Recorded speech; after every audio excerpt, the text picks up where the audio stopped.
Welcome, everybody. Thank you for joining us today. We appreciate you being on time. We're going to wait a couple of more minutes before we get started. For those of you that are just joining us, we welcome you to the first meeting of the Equitable Community Revitalization Grant ECRGathering Feedback Sessions.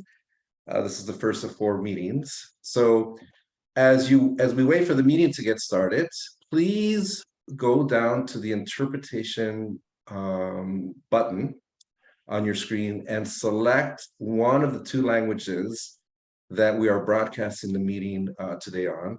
So we have English and Spanish. Everyone will have to select that language, a language, to be able to hear the audio today.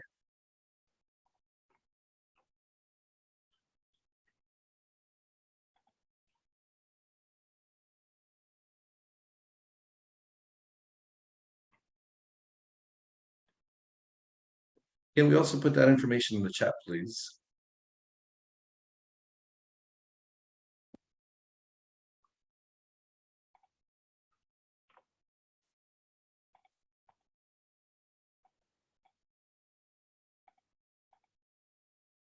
Tony, you're going to repeat the instructions in Spanish for our Spanish-speaking audience members today? I was, as we were going to get started, but let me do that now. Buenos días a todos los participantes que están con nosotros hoy para la junta de ECRG. Si van a necesitar traducción en español para esta junta, por favor, seleccionen el botón abajo que dice interpretación y si por favor pueden seleccionar el idioma en español. Si están llamando por teléfono, tendrán que colgar su teléfono y marcar otro número de teléfono para oír en español. Ese número de teléfono es 877-917-6178. Ese es el número para personas que están con nosotros por teléfono hoy y que quieren oír la junta en español. El número de teléfono otra vez es 877-917-6178. Después de marcar ese número, por favor, entren el código 418-0779 para poder oír la junta en español por teléfono. Muchas gracias. Okay, once again, as we're waiting for participants to join us, we're going to get started in a couple of minutes. Please make sure that you select a language under the interpretation icon. We are broadcasting this meeting in 2 languages today, English and in Spanish. You will have to select a language so that you can participate and hear the presentation and hear the audio. Thank you.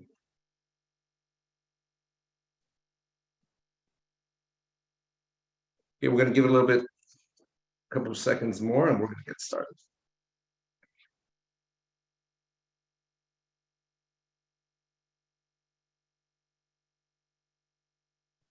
Okay, can we go to the next slide, please? Okay, welcome everybody. My name is Tony Torres. I'm with the Center for Creative Land Recycling. I'm a consultant to DTSC. We welcome you today to the first of our 4 meetings that we are calling the ECRG Gatherings. These are meetings specifically to share with you information about the ECRG grant in round 2. To also listen to you, to hear your feedback, to let you know where we are currently in round 2, to provide you assistance with potentially filing your application, and to learn more about ECRG. I want to go through the meeting guidelines today. By participating in this meeting, you understand that the meeting is being recorded. There are many folks that would like to see our presentation that probably couldn't make it today. So we'll have this meeting posted on our website later this afternoon. You will be muted, not maybe muted, you will be muted for background noise as we go through the presentation. We'll have about a 20 to 25 minute presentation. If you have a question, you can use the chat feature, which we will use to distribute information, accept feedback. This is where you can ask questions during the time that the presentation is ongoing. Sometimes something pops into your mind as you're seeing a slide, go ahead and pop it into the chat, and we will either read it during the Q&A period, or if it's a question that we can answer, our chat administrator, Vivian, will answer it for you. This meeting today is about the Equitable Community Revitalization Grants, and we will, for the most part, stay on topic, and we will not be able to address other topics. After the presentation, we will have a Q&A session, and we are here to answer as many questions, receive your feedback, and to provide information about the ECRG process. So hang tight. We don't really have a time limit. We're going to do the best we can. Speakers will have 3 minutes during the Q&A session to provide their statement, their comment, their question, at which point we'll do our best to provide information to you. Next slide.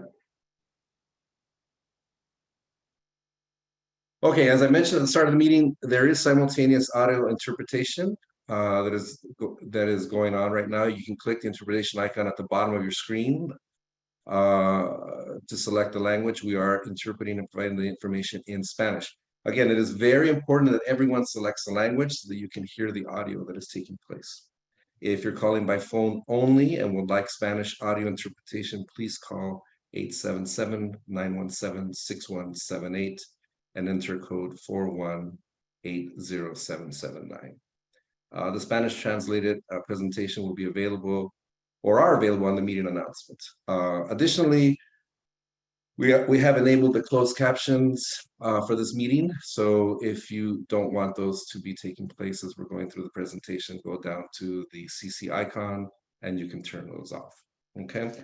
I do want to introduce a couple of folks today. Miriam Tasnif-Abassi, who is the Brownfields Development Manager, will be leading us through a presentation. Vivian is on hand monitoring the chat, so please, we want that to be an active process. So don't be afraid to put your comments in there, your questions. That is how you can communicate with us while Miriam is making her presentation.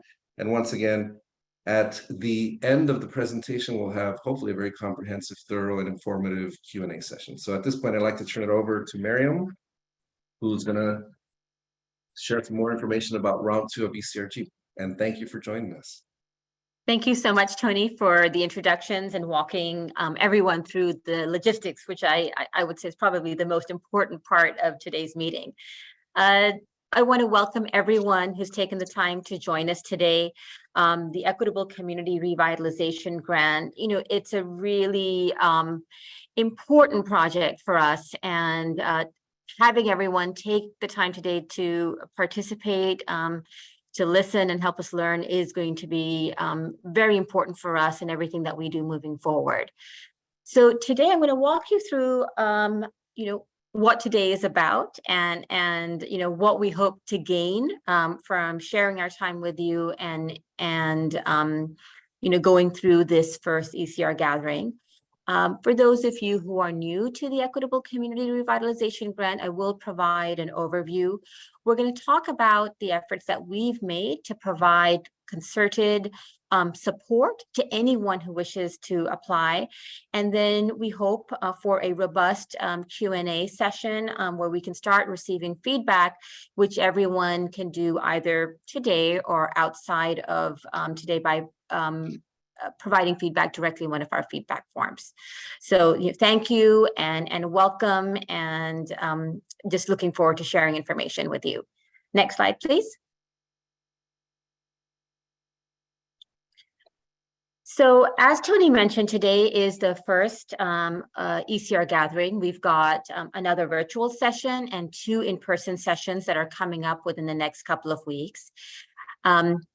This is round 2 of ECRG. We had round 1 last year, and we have some changes, and some of those changes we're going to go through today. The most important goal for me and my staff within the DTSC Office of Brownfields and the Center for Creative Land Recycling is to listen. And to learn, and to make sure that we consider the feedback that we receive and reflect it in our guidelines in whatever way possible. We just want to make sure that the aspirations of community members are reflected in this product that we have the wonderful opportunity to put out to everybody. Next slide.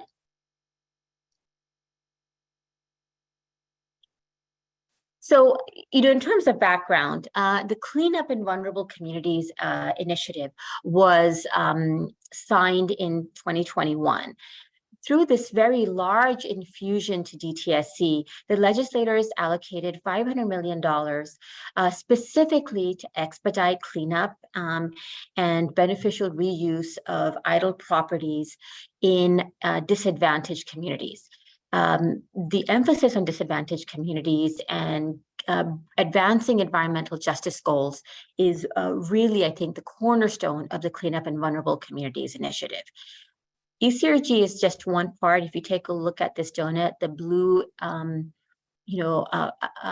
color over here represents ECRG, but we also have some other really fantastic programs that are coming out of this funding.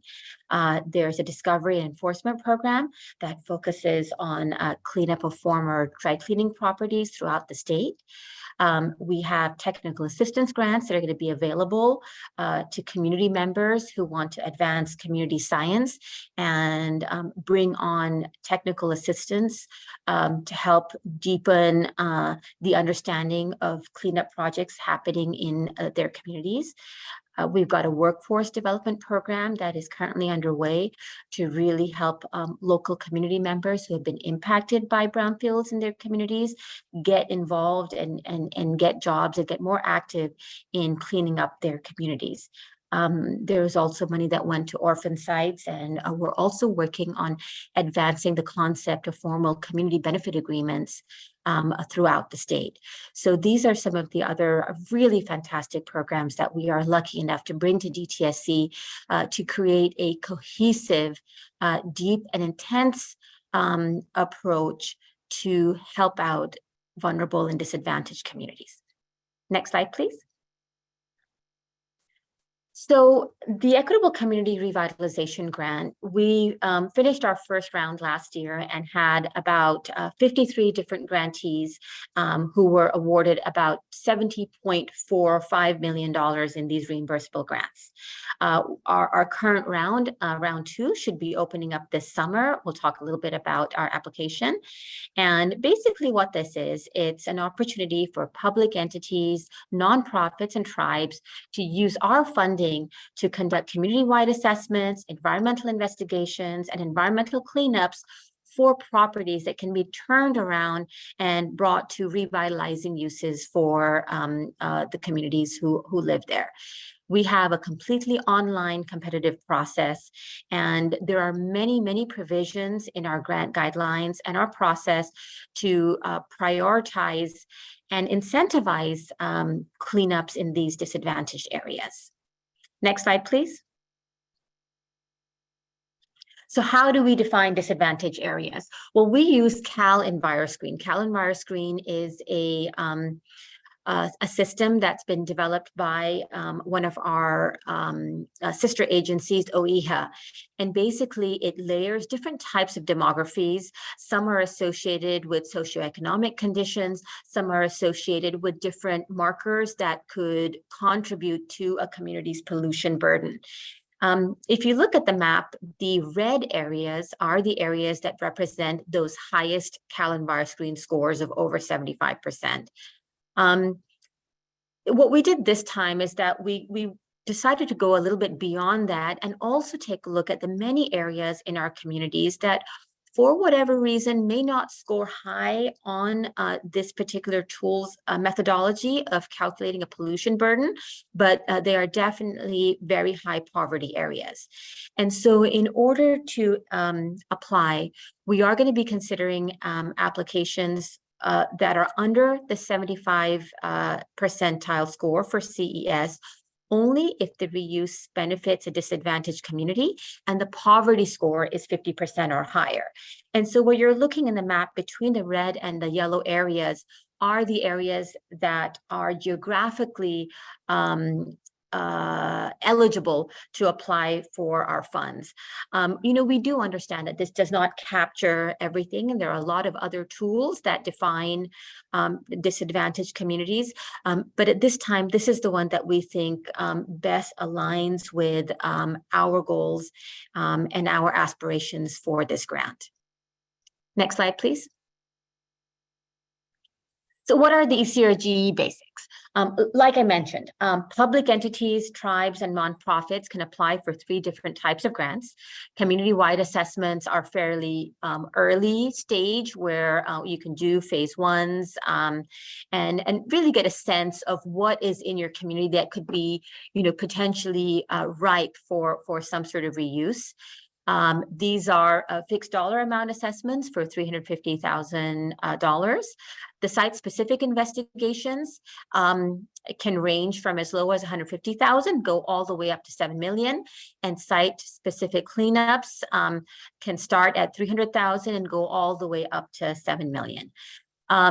Just one of the things to keep in mind is that for site-specific cleanup plans, and I think I'm going to usurp one of my later slides perhaps, is that site-specific cleanups require that you enter with a cleanup plan that has already been either approved by a regulatory agency or is under review by a regulatory agency.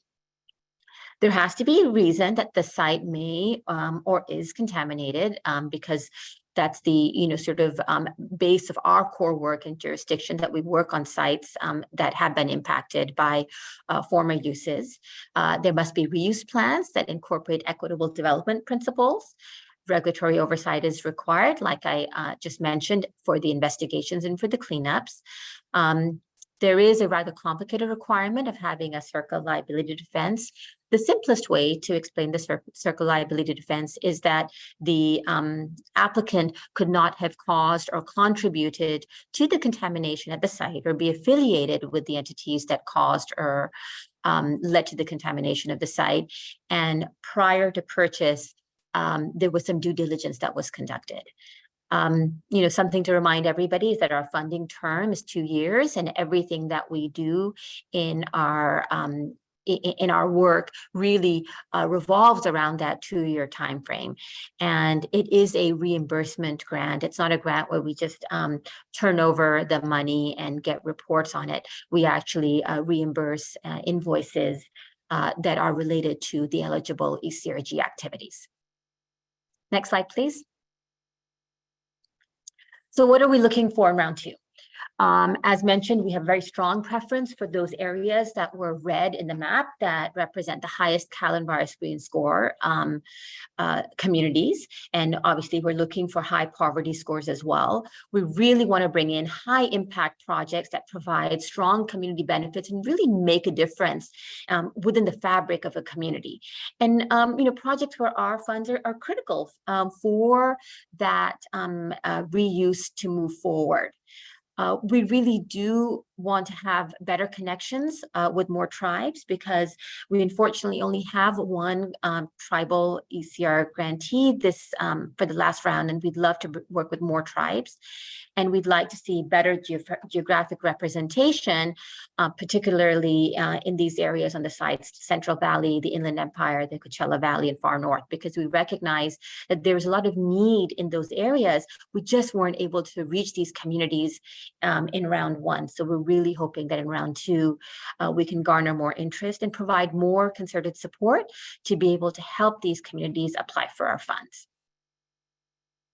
Next slide. So how can you prepare for your ECRG application?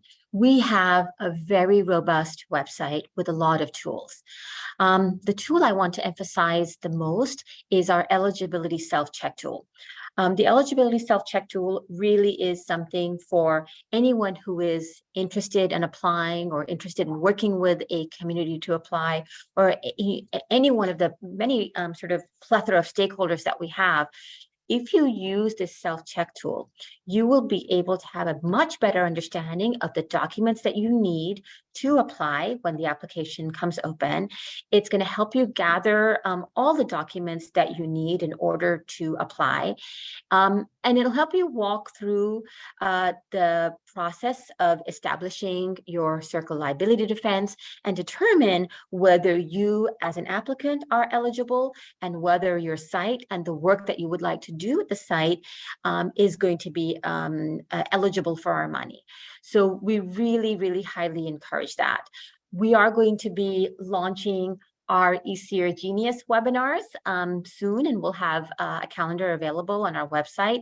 And we really encourage everyone to participate in these as well, because what we do there is that we take our guidelines and we break them down into specific subject areas. We bring in the subject matter experts just for those particular topics, and we have very focused webinars that if you attend all of them, it's basically a deeper walk through our entire guidelines and application section. And so these we find to be useful. We find it to be useful to share, and our grantees and the stakeholders that we work with in round one have also given us sort of very specific areas of content that they'd like to see. So hopefully these will be something that you can participate in. One of the most important resources we've made available is we brought on the Center for Creative Land Recycling. Tony just mentioned that he is part of that organization as our Brownfield technical assistance provider. So we basically have given them a budget to be able to work with individual applicants on a very deep level to help make your application successful. And so I would advise you to first go to the self-check tool, go through that yourself so you have a sense of what we're looking for, and then work with our BTAP CClear to really develop that winning application. Next slide. So the self-check tool and our draft guidelines are currently available on our website. The guidelines are they're draft guidelines because part of this whole process is to garner comments and feedback to see if there's some tweaks that we can make either for round two or for the next round. We have a schedule of our gatherings on our website. We have two in-person ones. One is going to be in Fontana. The other one is going to be in Fresno. And anyone who wants to come by and say hello to us in person and meet our team, we welcome you. As I mentioned, the webinar should start in July and probably continue through to the time that the application is open. Applications will open in August. I always say that these dates are subject to change, but I think we are trying in earnest to open up the applications in August. And there will be a deadline in October. I believe about 6 to 8 weeks is how long the application will be open. We should release our decisions in January and then work furiously with all of our grantees to get those agreements executed, because that's when the authorization to spend begins, the day that those agreements are executed. And that's, I think, the most important date for everyone involved in this process, is when do you actually get the ability to start using the money for your community. So I can't sort of emphasize this enough, working with ECRG, and I want to talk through a little bit of some of the things that ECRG can do. ECRG can help you with early stage project envisioning. They can talk to you and figure out what the best fit for you is. Are you going to be best aligned with a community-wide assessment, or is it the best fit to be an investigation or cleanup? They can help you with eligibility verification. We understand it's a complicated process sometimes, especially that circular liability defense, and we can work with you. They can work with you on that. And just a lot of answers in helping you build a better application. And, based on last time, 95% of the applicants who work with ECRG got funding. And so that's a very staggering and important statistic. So just encourage you highly to take advantage of Tony and the members of his team and use this free resource to hopefully increase your chances dramatically of having a successful ECRG application. Next slide. Okay, providing feedback. Let's go to the next slide now. So review our guidelines, which are available. You can ask questions today and share your comments today, but I also wanted to walk you through the process and actually sharing your feedback using our ECRGathering form outside of today's meeting. So let's switch screens. Doris, were you going to share your screen? Okay, so I just want to do like a really quick walkthrough of our website so you can you can see how simple the process is. So I always go to dtsc.ca.gov ECRG. This is our ECRG landing page. You know, every time we say self-check tool or feedback or guidelines, we have those hyperlinks just to make it easier for you to find documents. So through this page, you would jump to ECR Gatherings. And when you click there, that takes you to our ECR Gatherings webpage, which gives a little bit of preamble and shows you how to provide feedback. At the bottom of this page, if you scroll down, you'll see the little button for feedback, and that takes you to the ECRG feedback form. We just scroll down real quick, you know, name, last name is always important to us because we like to follow up if that's something that you'd be interested in, but it can be, feedback can be provided anonymously as well. Scroll down. And we've got some simple questions about your interest. And then there's basically like a free response section where we really do want you to share your thoughts. And, you know, some of the questions we're interested in learning. If you can scroll down maybe a little bit more, perfect. Some of the questions we're interested in learning about is, you know, how can we make this process easier? What are some of the things that we can enhance for future rounds? You know, what kind of projects do you want to see in your area? And how would you like to see some of these cleanups, post-cleanup uses? What kind of post-cleanup uses would you like to see? And how can we engage more deeply? So these are just some of the things that we're interested in learning. But of course, any feedback you provide is something that will go through and consider. So with that, let's switch back to the presentation.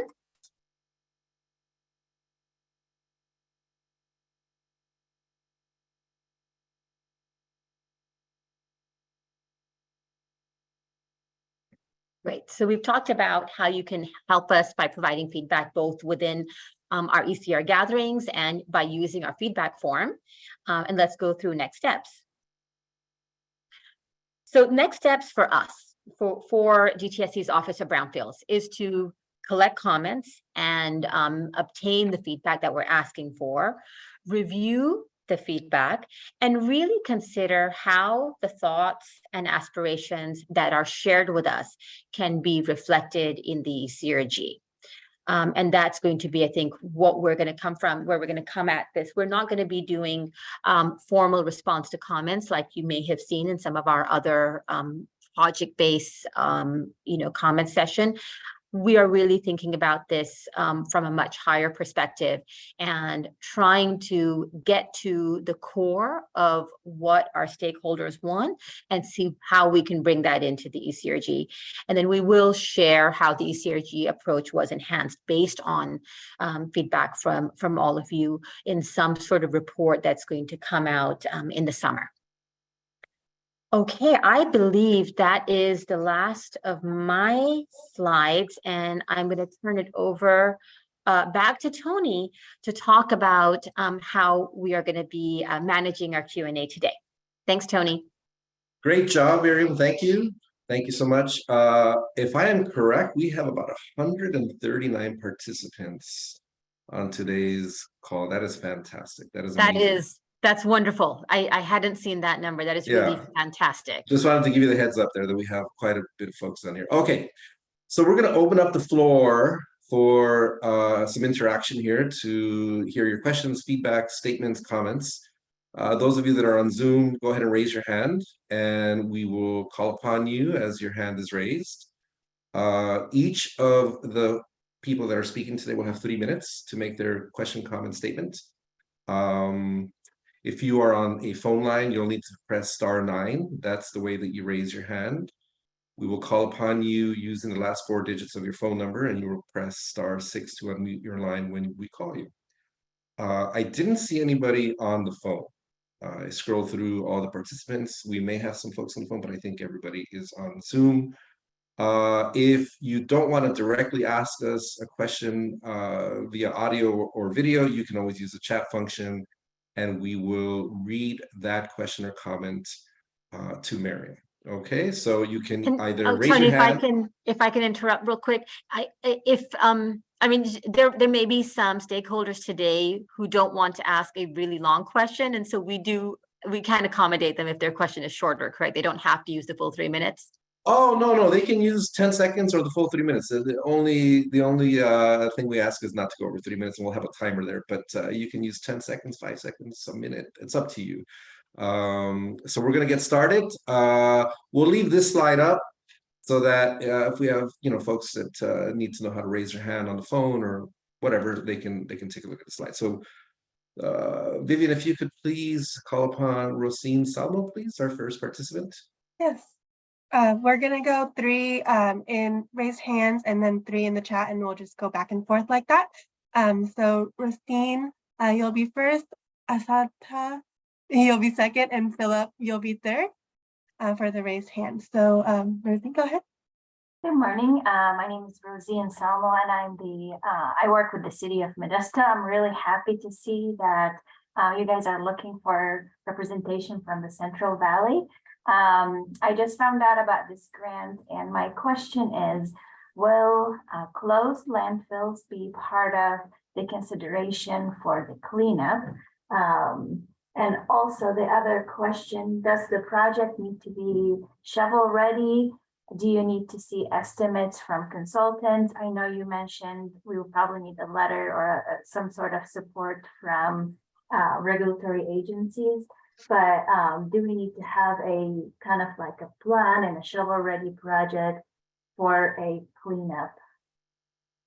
Thank you so much. Thank you so much for asking your question, and really excited that Central Valley is in the house today. So thank you for joining us. The closed landfill question it really depends, because we're looking for properties that would be under a DTSC oversight, the water board oversight, or a local agency, because that usually kind of dictates the threshold as to whether it's purely a landfill project or whether it's a project that has the type of contamination that falls within our jurisdiction. So that's a question that we can follow up on and discuss. And our investigation, so community-wide is super early on. Those are phase 1s and projects that you're thinking about working on. What I'm hearing from you is perhaps investigation might be a good fit, because you can use the ECRG to conduct an investigation to determine the extent, of lateral and vertical contamination, and then design a cleanup plan that would then be ready to be implemented. So cleanup does need to be shovel ready, in the sense that we are asking for a cleanup plan as a starting point that has either been approved by a regulatory agency or is under review by a regulatory agency. And so it's a matter of trying to figure out where you actually fit. And just based on the nature of your question, it seems to me that an investigation might be a better fit for you. You will still need to get estimates of the work, because we need to be able to justify the amounts that we're giving you, and that's something that either someone from my staff or CClear can help you figure out if you're not there yet and don't have a relationship with an environmental consultant. Okay, and just real quick, so the closed landfill is under a cleanup abatement order from the water board, and we did do a cleanup for one side of the landfill, but we still have the other side of the landfill, and it's really close to the river. So got it. We should probably have an offline question about this, because there are certain orders on a site that make the site ineligible for funding, but certain types of water board orders are in fact eligible. So I think we can have this very specific discussion on eligibility offline, and we can work through the eligibility self-check tool. CClear can work with you on that, and we can figure out exactly where you stand. thank you. But we really hope that you will follow up with us quickly, so we can, work through this and find a way for Modesto to be represented in our next cohort of applicants. Okay, thank you. You're Thank welcome. you. We're gonna move on to Asata, if you want to unmute yourself. I hope I'm pronouncing that correctly, Asata. Oh, you did a good job, Asata. Yeah, thank you. Okay. I wanted to specifically in terms of first of all, good morning, everybody, and thank you for this this opportunity. The map. I was looking at the map, and I'm trying to. Does the map provide a good, clear guideline so you can see exactly if your particular area is included in this grant? Yes, Because sorry, go ahead. Yeah, because I was looking at it, and it's kind of big and broad, and I was trying to figure it out. Yes, I understood that. That's a really good question. We have thought of that. So we actually have it's kind of like a finder tool where you can put your information in that tool and it'll tell you which area you're in. And that's definitely something that we have available on our website for you. Okay, then the other question is, does this particular grant require that you have site control? Yes, you have to have access to the site.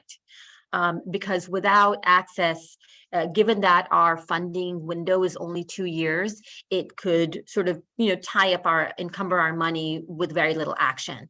And so we do require that you have access to the site, something from the property owner, if you're not the owner, something from the property owner that specifically indicates that you have access to the site to conduct the work that is being proposed. Okay, one last question. Okay, in terms of acquiring site control, do you provide technical assistance with that? No, unfortunately, we don't have that provision and that ability to help you. We definitely would love to talk to you offline about what that looks like for you and see if we can provide you with some resources outside of the ECRG perhaps, but we don't have a specific process to help stakeholders get access to a site. Okay, and so in order to talk offline, I'm dialing the phone and speak. Who would I ask for? That's a great question. I think I'm going to let Mary answer that, but I think it's a technical assistance block of time that we offer.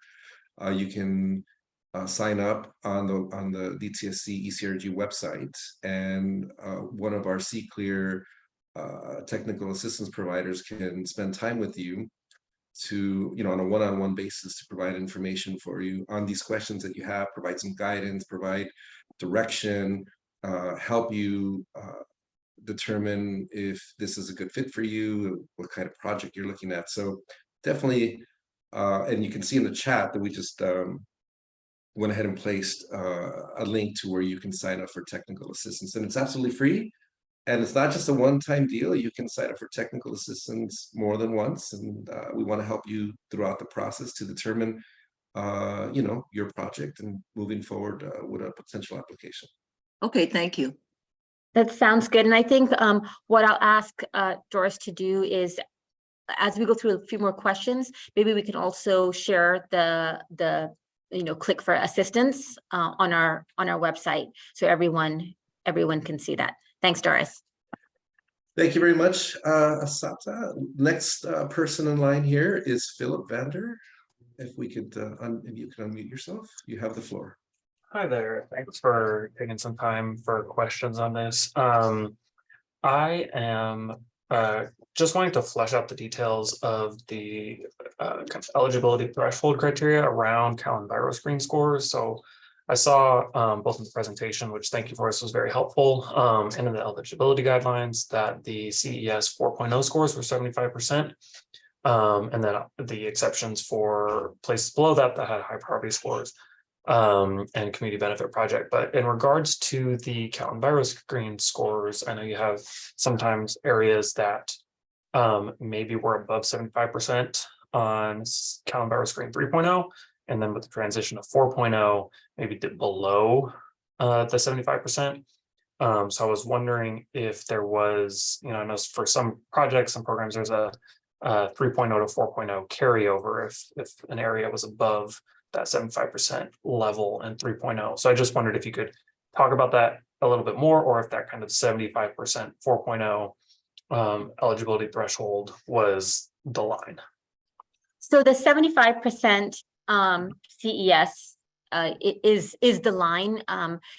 We got ourselves into trouble, I think, last time by having so many exceptions that it was really difficult on our staff to kind of follow all of those. But we looked at the over 50% poverty screen. And it seemed, for the most part, if there was an area that fell off the, that fell below 75%, by and large, there may be some exceptions, but by and large, they did get captured by the poverty screen. Got it. Okay. Thank you. This is very helpful.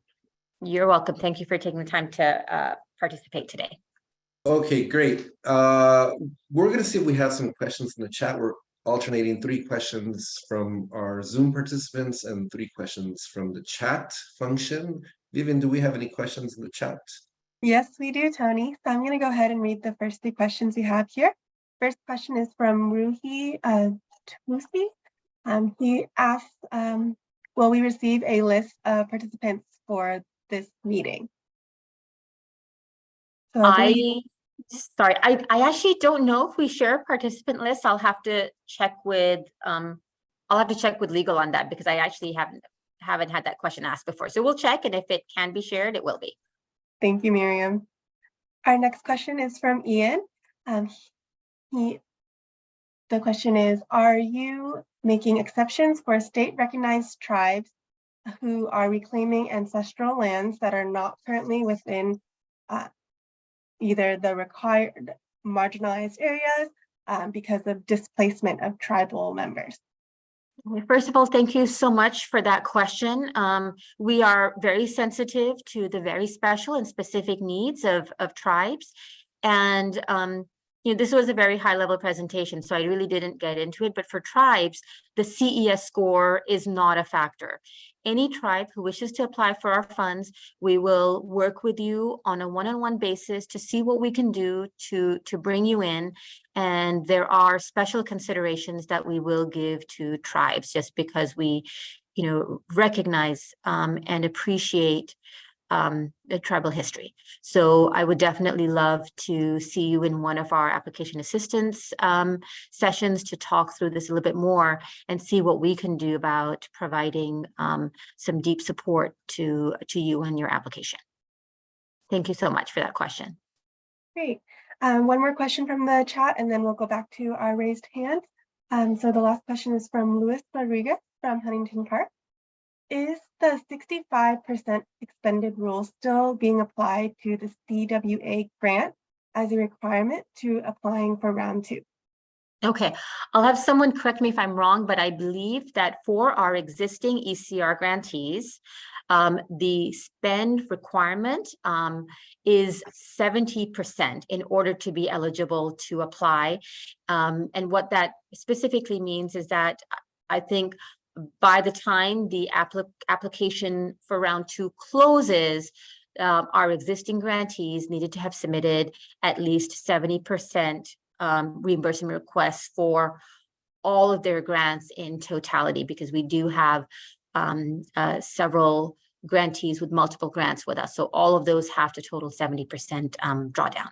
So that does exist. It's gone a little higher just because we opened up our grant a little bit later than we had originally planned.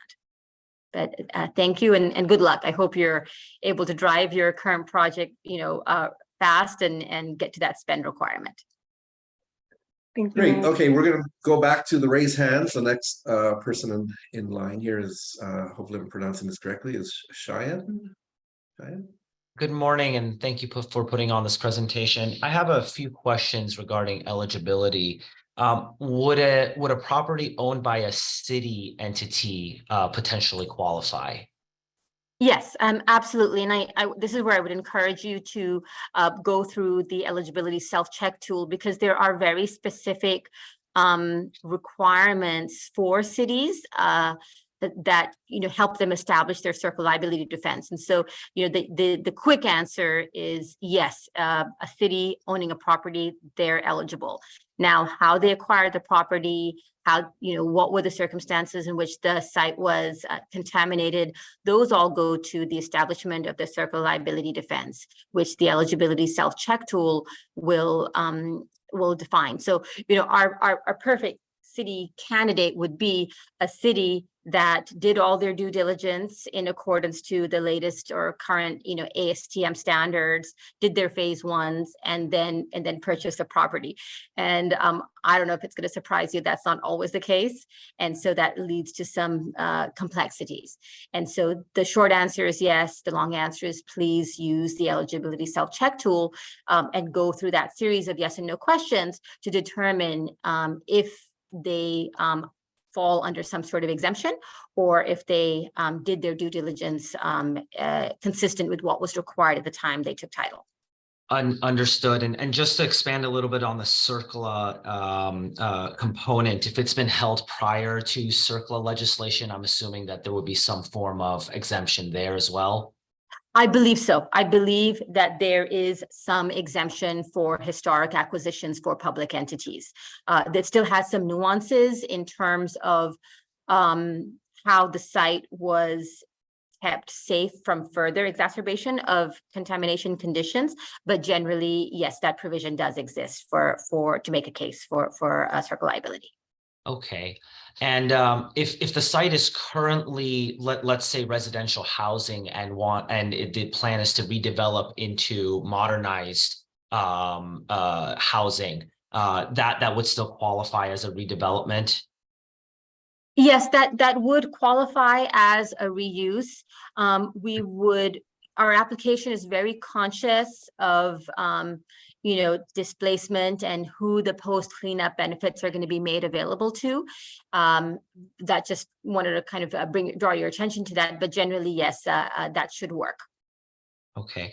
I only have two or three more quick questions.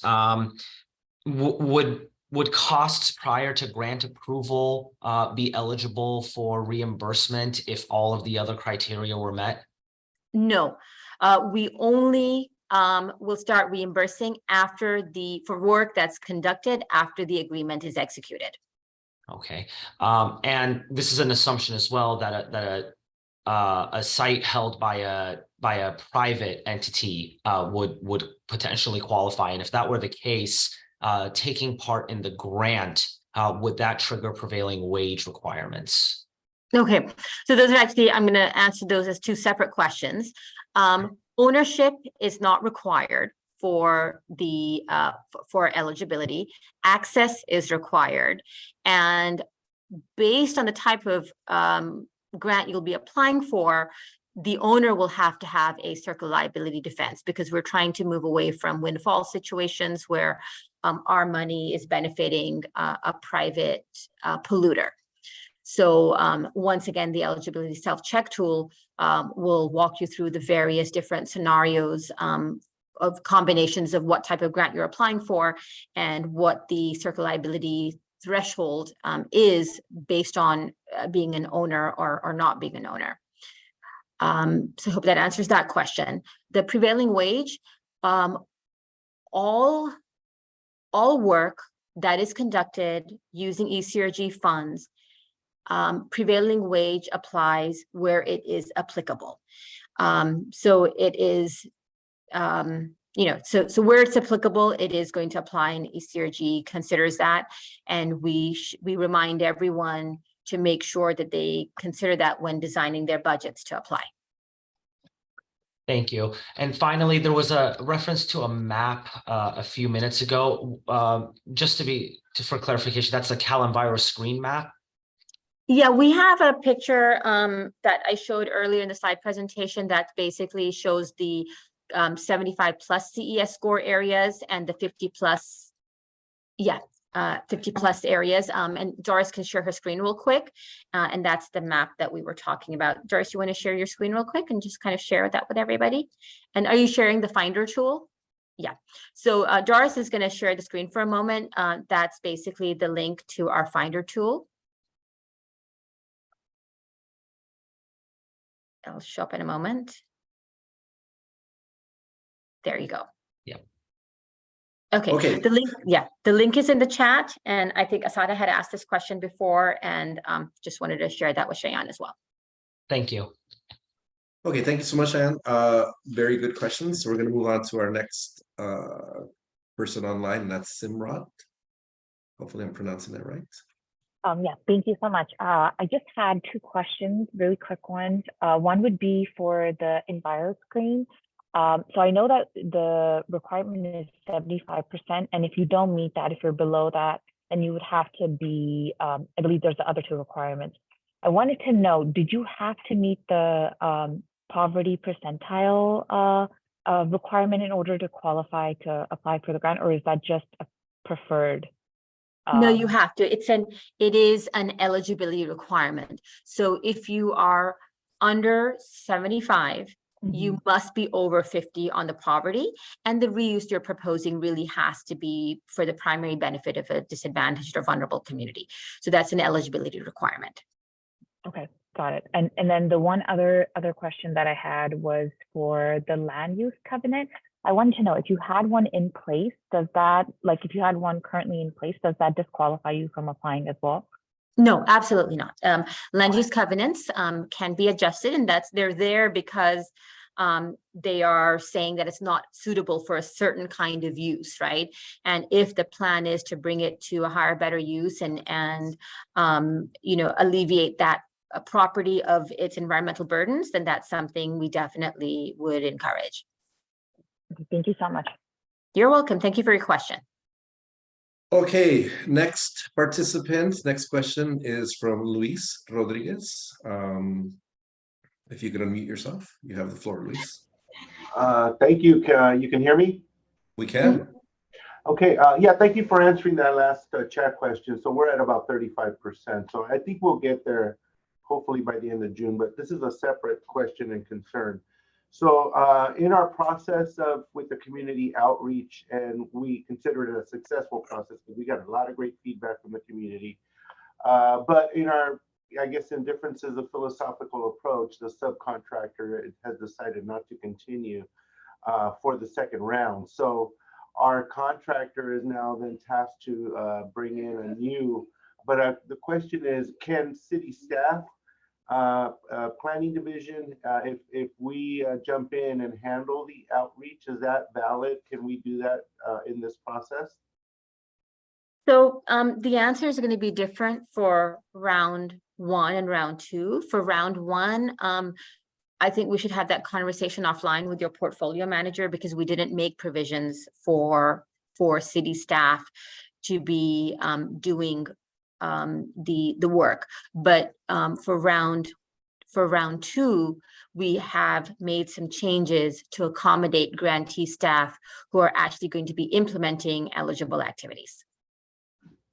Okay, so we can discuss this offline a little more than with our team of counselors or guidance counselors. Yes, absolutely. I'd encourage you to start the conversation with your portfolio manager, and we can have that discussion. Okay, will do. Thank you, you. Liz. Okay, we're gonna now go back to the chat. Vivian, do we have any more questions in the chat? Yes, we do, Tony. So our first question here is from Ramon. We wanted to ask if San Diego is eligible. So San Diego is a fairly large area, and I think if you use the tool that Doris just shared a few moments ago when she put it in the chat, that would be the best way to determine if the area meets these high CES score and high poverty level requirements. Thank you. Our next question from Lauren said there was a discrepancy between what was said and what was on the slide. What is the max amount, award amount for a cleanup? So she heard 7 mil, and then on the slide it showed 10. So I believe the 7 million is the cap or the ceiling for investigation grants, and the 10 million is the ceiling for cleanup grants. So sorry for the confusion. Hope that clears it up. Thank you. And then one last question for the chat, and we'll move back over to the raised hands. Andrea asked, what kind of documentation will be required at the time of the application to show that the applicant has not caused contamination on site? So this is the first day where I've said eligibility self-check tool already a lot of times, and I think that everyone from CCLEAR's organization and from the Office of Brownfields is going to be saying that several times a day. Please go through the eligibility self-check tool. That will walk you through all the questions that you need to answer, the information that you would, benefit from having ahead of time in order to answer those questions properly, and all the documentation that's required. There is quite a bit. We ask for a copy of the deed, we ask for a copy of the due diligence documents, access agreements. So there are several documents that are needed, and several sort of areas of information that are going to be asked for, that are all very clearly defined in the eligibility self-check tool. Perfect. Okay, thank you. We're going to move back to our raise hands, and the next person that we have is Kevin Dunler. You can unmute yourself.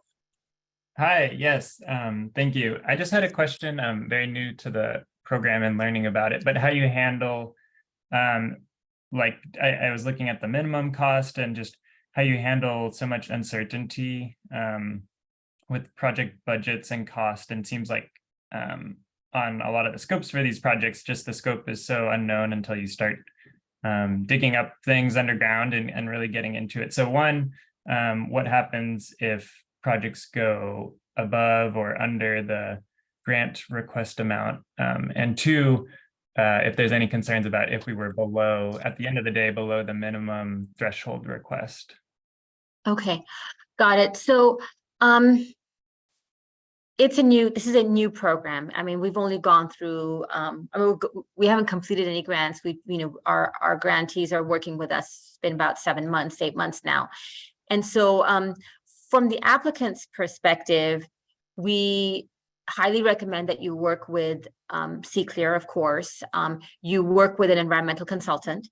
The environmental consultant can provide an estimate. And in the end, our decisions and the costs are based on the estimates provided and all of the narrative associated with that estimate, and our confidence that the application is one that is going to be done.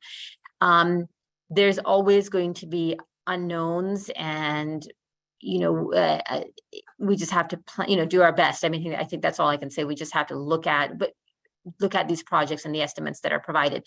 Cleanup's a little bit easier because we require, a cleanup plan that's either under review or approved. And so the cost estimates by then should be fairly easy to do. I think the investigations are probably where we're going to have the most uncertainty. But, in terms of having the 2 years, the 2-year time frame, and a budget, and some kind of estimate, I think it kind of works, because you just have to figure out how much sampling or how much preparation for cleanup needs to be done, and how much of it can be done within the 2-year time frame, and plan according to that. So the 2-year time frame, I think, also contextualizes the budget, especially for projects where there's not a lot of understanding of what the conditions are. So it's not really, my response is not really sort of a panacea to the question that you're asking, but I do hope it helps. Great. Can I just ask one quick follow-up? If we return expended funds, is there any issue with that after the 2 years? No, there shouldn't be. We don't have that written into our agreement, but hopefully you haven't given our lawyers any new ideas. Okay, thank you so much, Kevin. We're going to move on to Blair. Blair, if you can unmute yourself, please. Hi, good morning. Thank you, everyone. Real quick question for, I represent a state conservancy, and we have a joint power authority that is potentially interested in working with a local municipality to acquire a brownfield site. There's still a question about some ongoing remediation, and I've tried to go through the eligibility self-check tool and wasn't 100% sure if a JPA could apply for the funds essentially on behalf of a municipality while holding the property, and then eventually transferring it back to that municipality. So are all the members of the Joint Powers Association eligible applicants? Yes, they're all public entities. Okay. I will ask you to follow up with me on this, or follow up with Doris, if you could. Doris, if you can put your email in chat. I think the answer is yes. But Doris and I will check with legal and get back to you. But usually that's the question that we are asked, like, are all the members of the Joint Powers Authority eligible entities? And if they are, then it's it should be okay. But Doris will follow up with you on it. Okay, got it. Thank you so much. You're welcome. Thank you. Okay, our next participant is Ruhi. You could unmute yourself, please. Yeah, thank you, Mariam, for the great presentation. I just have a couple of questions. Is there any cost sharing requirement for this grant? No, there is no cost sharing requirement for this grant. Okay, perfect. And then if a site had a prior investigation or remediation done on it, would it still be qualified for this grant?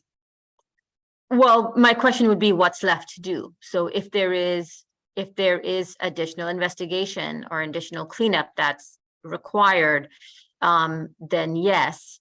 But I mean, that's the core of the work that we do, right? It's the investigation, cleanup, and assessment. So there has to be something for us to pay for. So even if there's been some remediation done, but there is remaining remediation and the responsible party cannot pay for it, they will still qualify for this grant. Is that correct? Right. I mean, there's not one entry point, right? They have to meet all the qualifications, but on that point alone, previous investigation was done, previous remediation was done, but additional investigation and/or cleanup is required. That's not a problem. Having previous environmental work conducted, sometimes even previous environmental regulatory agencies have issued no further action letters, but they may be old, they may be dated, they may have a land use covenant on it, such that was described by an earlier speaker. And so those are all fine.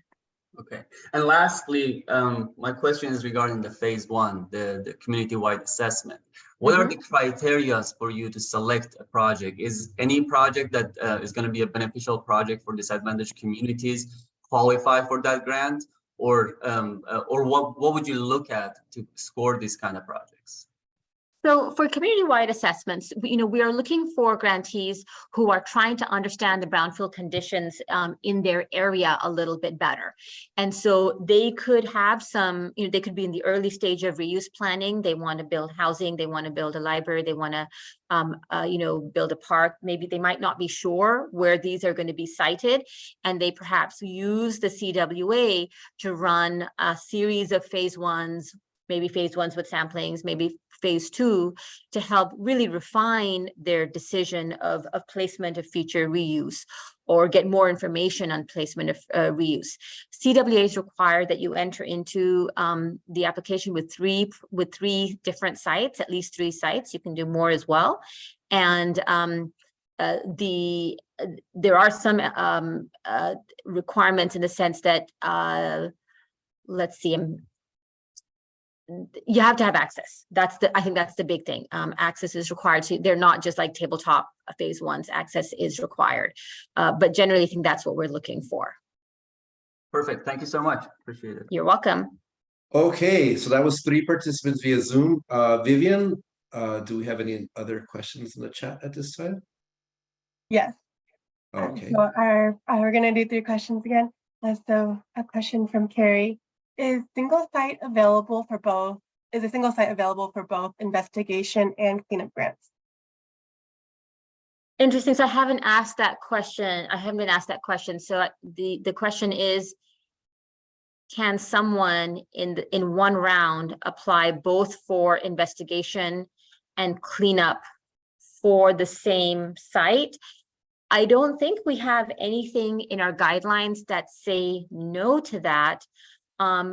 But I think I'd want to understand the circumstances of the site a little bit better to see if they may end up falling in one grant versus another. Okay. So once again, recommend give Doris a call or contact ECRG. Great. All right, our next question from Brian. Are joint power authorities eligible grantees? Oh, okay. We just answered that question. The answer is that we think so, but Doris is going to follow up on that, and we'll share.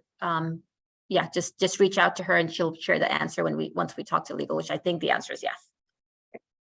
And then Colette, Will DTSC consider a 70% drawdown waiver for large local agencies with populations greater than 1 million and extensive disadvantaged communities? That's an easier, grantee question. I think we have to discuss that with the portfolio manager, Colette. And why don't we have a separate conversation about that? We can consider it, but I think we're holding pretty hard and fast to our 70% or very close to 70% for our existing grantees. Okay, thank you, Vivian. We're going to go back to our Zoom participants. The next person in line here is David Foster. If you could unmute yourself, please. Hi, thank you. So I'm new to this this application process, and so I'm not sure whether we qualify or not. But I have a concern. We are in an area that has Santa Cruz County and the city of Santa Cruz of extreme income disparity and gentrification that's happened to where it's difficult to identify specific neighborhoods that would qualify for under your requirements. But the program that we're proposing, it's a nonprofit that owns the property. We've done our phase 1, phase 2, and we're proposing social service programs that will serve very low income and affordable housing that will serve very low or extremely low income populations. Mm-hmm. Can we qualify under that, or do we have to also qualify as being a underserved area? Right. Let's also have a follow-up conversation with you on that, because right now, the way our guidelines are set up, you have to be, 75% or higher or over 50% on the poverty scale. But I see the point that you're trying to make. And this is the kind of comment I think that's important for us, that if you get a chance, if you can go ahead and use our tool to locate where you are and see if you don't meet the poverty threshold. And maybe that's something that we can consider as a modification in our guidelines, that if there is something that is, entirely for the use of a underserved community, like helping out the unhoused or underhoused populations, for example, maybe that's a change that we should make. So we'd love to discuss this with you further, see where you fall in our map, and perhaps put it down as a consideration for the next round. Yeah, and I would definitely have you use the feedback form for this kind of a feedback, if in fact your use the feedback form. Exactly. Okay. If your target, if your area doesn't meet that qualification and you're found to be ineligible. Okay, so then the other question is, I guess we need to go for a planning grant. We've got our phase 1 and phase 2, but we're definitely have to plan out exactly what work will be done. But we're 2 to 3 years away from the actual start of construction. Is there a place where we fit in there to get a planning grant? Yeah, we don't have planning grants per se, because of all of our work revolves around conducting environmental assessments, investigations, and cleanup. I think that your best bet is to take a look at use our map tool that Doris shared. Take a look at the eligibility self-check tool, just at least quickly and see where you fall, and set up some time to speak with CCLEAR and their team for kind of an envisioning consultation to see if there is space for you in this grant. Okay, thank you. You're welcome. Thank you so much for your question, and thank you for the good work that you're doing in your community.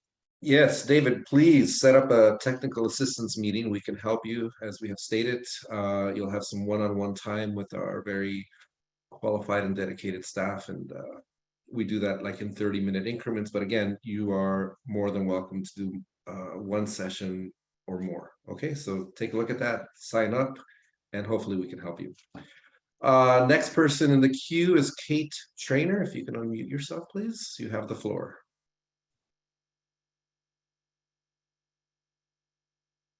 Kate, are you still with us? Can you hear me now? We can. Welcome. All right, great. Hi, all. I am Kate Trainer with Bridge Housing. We develop 100% affordable housing in the state. And I don't have a question, but I have a comment that's sort of related to the one we just heard. I want to address this criteria that the CalEnviro screen scores be at least 75% or have a poverty threshold of at least 50%. I just want to note that this is going to be really difficult for 100% affordable housing projects to achieve if they are seeking state funding, and most of them are.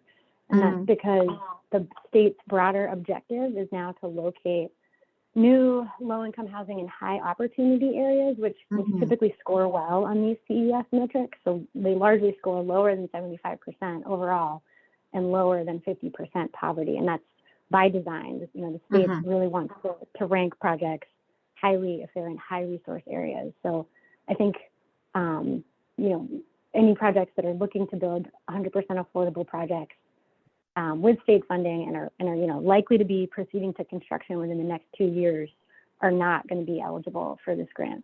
Okay. I mean, thank you for making that point.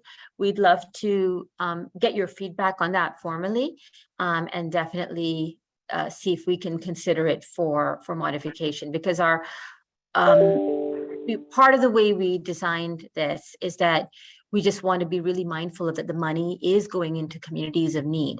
And that's why that combination of a high poverty level and high CES score made a lot of sense to us. But services like 100% affordable housing, especially if it's for very low income, which I know sometimes Bridge Housing does those kinds of projects, and if there are services for, you know, unhoused, underhoused, and other sort of specialized services that are just meant for vulnerable populations, that still does fit in the ethos of what the legislators want us to do. So if we can have your feedback, I think that would be really helpful for us for consideration of modifications for, for round 3 or even for round 2.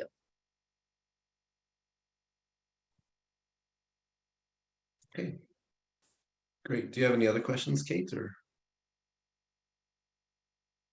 okay, Vivian, do we see any other raised hands? I don't see any on my screen here. I think we got everyone. If anyone doesn't have any other raised hands, I do have about 6 more questions in the chat. Yeah. Okay, let's go to the chat. And also encourage our participants that if you have not raised your hand to ask a question or make a statement, now is the time. And we're gonna hear from Vivian and some of the chat conversations. All right, and this might be a similar question, but I'm gonna still read it. It's from Carrie. Could a limited partnership with a nonprofit general partner be eligible to apply if that general partner was an affiliate of an applicant who was already a grantee and who has not spent 70% of their grant yet? That is such a specific question. That is a very, very specific question. I'd say give Doris a call on that, and then we'll loop ECRG in and come up with an answer. Great, thank you. Our next question, we're going to proceed down here from Robert. Can the scope of work for a grant be included in the CEQA process for areas that qualify as shown in the Enviro screen map? Vivian, can you repeat that question again, please? Yeah. Can the scope of work for a grant be included in the CEQA process for areas that qualify as shown in the Enviro screen map? So CEQA for the cleanup is an eligible activity. And that's probably the best way I can answer that question. I suspect there's more nuance to it. So I would say, give us a call and let's discuss it. Okay. This question is from Kevin. For projects seeking cleanup funds only, are site investigation due diligence expenditures incurred related to preparing the cleanup plan under DTSC oversight and review eligible for reimbursement? And the second question, would DTSC ECRG program consider pre-funding capitalized reserve for anticipated future post-construction required monitoring and maintenance triggered by the proposed mitigation improvement? The answer is we will not pre-fund, and we will not fund any activities that occur prior to the execution of the ECRG agreement. I forgot what was the first part of that question, because I think I answered the latter part first. Yeah, for projects seeking cleanup funds only, are site investigation due diligence expenditures incurred related to preparing the cleanup plan, would it be eligible for reimbursement? So the way the cleanup plan is set up right now is that you enter in, the way the cleanup grant, I'm sorry, is set up right now is that you enter into the cleanup grant with a cleanup plan. And so I think it goes back to what I've said before, that anything that happens prior to the execution of the grant agreement is not eligible. And the cleanup grant basically just covers anything associated with the implementation of that particular cleanup plan. It could include some additional investigation. Sometimes we see that in some of our tiered cleanup plans, and it could potentially include costs for a phase one if our grantee is going to be purchasing the site within the 2-year funding term. So those costs could be rolled in because they would be considered to be part of the implementation of the cleanup plan. Sounds good. Okay. All right. Our next two questions are similar, from Kathy Brand, City of Rialto, and Megan Ogburn. Basically, they're asking how old can the phase one be? So I see on the self-check tool indicates that phase one ESA is required. How recent does it have to be? Does it have to be within the year? And then Kathy asks, how old can phase one and phase two be? So the phase ones and the phase twos have to do with, there's a requirement for due diligence, and the ASTM standard requires that the prior to purchase, the shelf life of the phase one is 1 year, with 5 components had to have been refreshed within 6 months of the date of acquisition. And so they have to be, for the purposes of establishing a circular liability defense, the requirements of the ASTM standard have to be met, which is 1 year with certain aspects refreshed within 6 months of acquisition. Great, thank you. And then finally, our last question from NEBA, it is, will this qualify? And it is a little blurb here, so it might be specific. So I'm going to go ahead here and read it. We have contaminated ponds from brine discharge from the 60s through the 80s. We have a closure order and a closure plan approved from 2008. This property is on city's wastewater treatment plant. The only potential development could be possibly for industrial development or agricultural purposes for salt removal. Will this qualify? I'm not sure. This one seems, potentially problematic, especially since the reuse is, we have, if you take a look at our guidelines, we have a table on certain types of reuses that have the potential for causing, future contamination within a community, as kind of on our no-go list. So I think this is going to require discussion. I definitely would refer you to ECRG and have a discussion on that, and then we can, we'll figure it out. But I don't know if I can say yes right now without knowing more information. Sounds good. And I'm going to go ahead and put the ECRG email and setting up a meeting with them in the chat, so everyone will have that information once more. Okay. And that's all the questions that I have. Okay, going once, going twice. Anybody else want to raise their hand? Any other questions, comments, statements? That's what we're here for today. Well, we can always come back to you. Yes, yes. I wanted just to review how to get to the map, the Finder map. Okay, it is in the chat.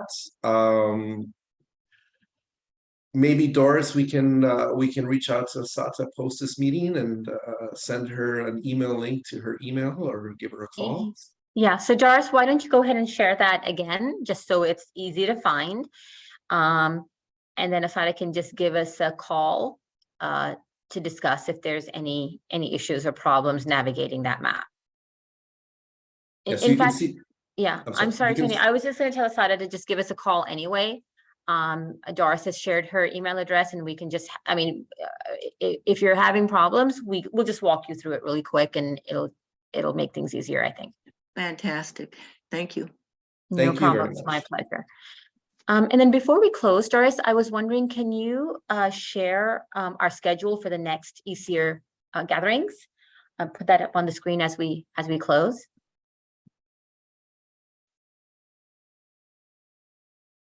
And I think Doris might have gotten kicked off, so.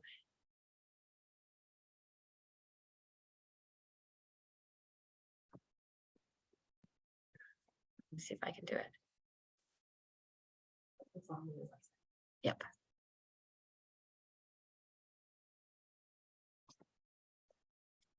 Just before we close, I wanted Doris to go ahead and put up the schedule for our next sessions in case anyone is interested. Like I mentioned, we're going to be having another virtual ECR gathering meeting with a focus on environmental justice advocacy groups. There's such a big focus and a stakeholder who really, have specific concerns. So we wanted to give them the space, but that's open for everybody. And like I said, anybody who'd like to come and say hello to us in person, because we were so undersubscribed in the Inland Empire and the Central Valley, we're actually going there in person, hopefully to meet you in person and convince you to apply and get better representation in the ECRG. So we'd love to see you online again, and we'd definitely love to see you in person, either on May 11th or May 16th. If you're feeling particularly social, you can come to both.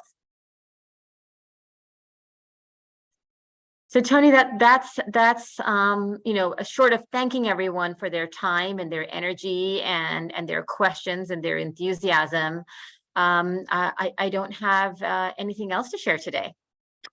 Well, thank you, Miriam. Again, we appreciate everybody's time, the comments, their feedback. A lot of the information we shared today is going to be available on our website, dtsc.ca.gov/ECRG. Make it a habit of checking this website. There's a lot of really good information there. It's evolving as we go through this process.